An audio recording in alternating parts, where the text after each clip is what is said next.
The next 10 years, really, the scientists and the experts are saying that it's the decade of change. We need to really ramp up our efforts to change the way we live and become more sustainable, more green.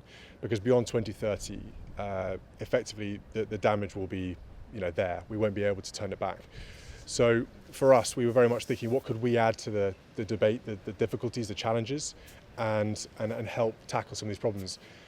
And for us, we were very much thinking about how a prize might be the best way of doing it. So we've got this Earthshot Prize. It's really the most prestigious environmental global prize there's ever been on the environment. And it's about turning the debate the challenge from being pessimistic and negative into optimistic and hope. Because we very much feel that there's a lot of weight on this and people feel, how can I help? It's very difficult, what can I do? Well, we want to change the conversation and show that we can provide solutions, we can tackle this, and in 10 years' time we can make our planet more sustainable and more prosperous and better for everyone. My grandfather started doing stuff with conservation a long time ago, WWF particularly. My father was ahead of his time talking about climate change. I don't want to be ahead of my time because then we're already too late. And now is the time to act. And my children look to me and ask me lots of questions. They love the natural world and they want to know answers and they want to know why there's so much negativity and why everyone's so worried and how bad can it get. And I want to turn around to them and say, we have solutions. We can find a way through this. Human ingenuity and human spirit of innovation is huge.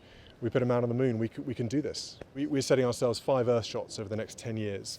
And those Earthshots are basically tackling climate, nature, air, oceans and waste.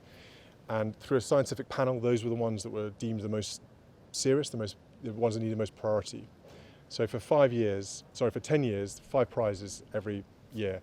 And we hope that those 50 prizes will bring about a decade of change and really help to repair the planet in a way that's never been done before, by finding solutions, by empowering local communities or business leaders, governments, community leaders, whatever they might be, all around the world, to raise them up, raise their voices and find these solutions.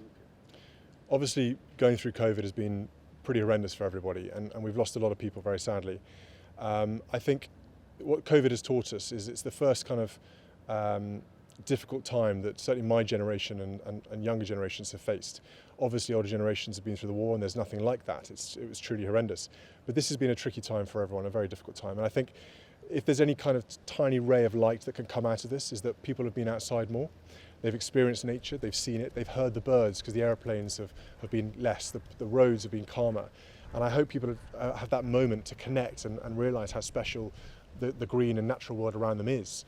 And so I think if we can find the money and the collaboration, the willpower to tackle COVID as we have done, we can do this for the environment as well.